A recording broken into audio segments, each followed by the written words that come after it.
Hello class 11 student. We are going to start with the chapter 2, that is structure of atom.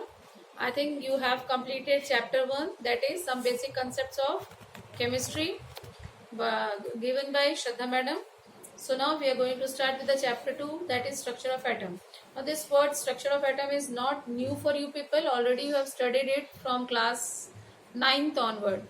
So in this chapter there is a structure of proton, electron and neutron part is also given, but that is now omitted from the NCERT syllabus. So we are going to start with the part that is Rutherford model, but already you have studied the Rutherford model in class 9th also, but then also I am going to remind you some of the points of Rutherford model. Before that we are going to deal with the what is actually this Rutherford model deals with. The Rutherford model deals with the detection of nucleus, that is how the nucleus is identified by Rutherford model. That means discovery of nucleus. What Rutherford has done, that is already known to you in class 9 chapter you have done. So from the concluding part of Rutherford model, that main part in an atom is consist of three things. What are that?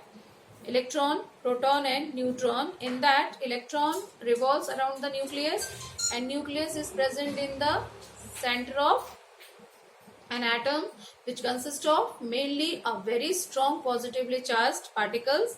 Later on, that positively charged particles are discovered to be as a proton, negatively charged particles are discovered as an electron, and some particles which doesn't have any charge, they are termed as a neutrons. But what is actually the function of this neutron is? Neutron is a neutral particle which does not have any particular function in normal reactions dealing with the chemical parts. But this neutron plays very important role in nuclear chemistry. That is not in your syllabus. So the most important part which is in your syllabus and which we are going to study is what is actually this electron, proton and neutron. Now see here what is the electronic part. Now the basic things, electrons are negatively charged, that is it is having the charge of minus 1.6022 into 10 to the power minus 19 coulombs, whereas mass of electron is 9.1094 into 10 to the power minus 31 kg. Similarly, if you are going to see for that, mass of proton comes out to be 1.672 into 1.67262 into 10 to the power minus 24 gram, whereas charge of proton is same as that of what? Electron. The only difference is what? It is having the positive charge, whereas electron is having the negative charge. That is why an atom is termed as electrically neutral. Already these terms we have so many times we are using that atoms are electrically neutral, because the charge carried by the electron and proton is what? The charge carried by them are negative and positive. So that's why electron and proton just make the similar constancy in an atom, so the atoms are electrically neutral. But if you are going to convert that atom into a charged particles by what? By gain or loss of electron, it gets converted into what? Cation and anion. Cation are the positively charged atom and anions are the negatively charged atom. Now we are dealing with the what? We are dealing with the part what is cation and what is anion. That is a different thing. Already this is familiar to you. What is cation and anion? Now what is atomic number? The most important part of this chapter is atomic number, atomic mass. Okay, atomic number, atomic mass, isotope, isobar and isotones.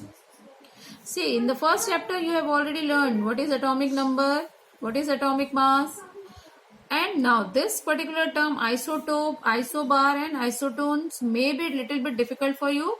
So I am telling you what is isotope. Atoms having same atomic number but different atomic mass are known as isotope. Say example over here. Suppose you know that sodium is having atomic number 11 and atomic mass 23. There will be another atom of sodium which will be having atomic number 11, atomic mass 24. So this 23 and 24 is changing, but what is not changing? This particular term is not changing. That is 11 1 is not changing. This 11 deals with what? This is atomic number. So atomic number remains same, atomic mass changes. Okay, now what is isobar? If you see for the isobaric part, it is having those atoms which are having what? Which are having same atomic mass but different atomic number. Here, see, here in this case, atom is not changing. But in case of isobar, atom is also changing. For example, what is that? Argon and calcium both are having same atomic mass, that is 40 and 40.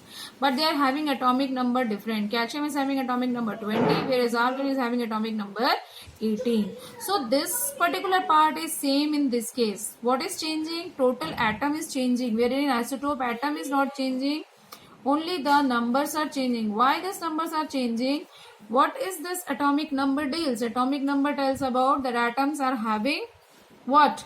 Atomic number is the number of proton present in an atom, which are always equal to the number of electron present in an atom. That's why protonic number is equal to electronic number and atoms are electrically neutral. But in case of isotope, what is not changing? Number of proton and number of electrons are not changing. In these two cases, if you will solve 11, okay, 23 minus 11, how much you will get? And here 24 minus 11. In one case, it will comes out to be 12 and in one case it comes out to be 13. Now this 12 and 13 is what? This 12 and 13 is the number of neutrons present in an atom. So in case of isotope, number of neutron is making the difference in an atom, whereas in case of isobar, there is no such relation. It is only a simple term that atoms are having same atomic mass but different atomic number. Now what is isotone? Isotones are those which are having same number of neutrons present in an atom. Okay, there are so many atoms which are having similar kinds or a similar, not similar kind, similar number of neutrons present in an atom. Now the most important part of this chapter is, this is the general description of the chapter structure of atom, isotope, isobar and isotone and all these things.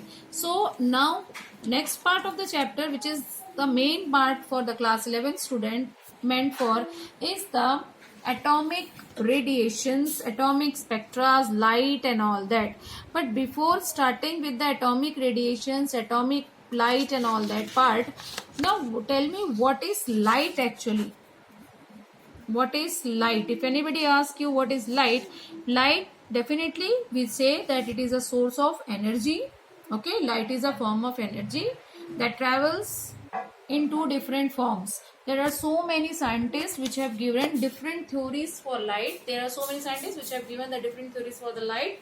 Under that, some of the theories are, I am telling you that first of the theory was given by Newton, that is corpuscular theory.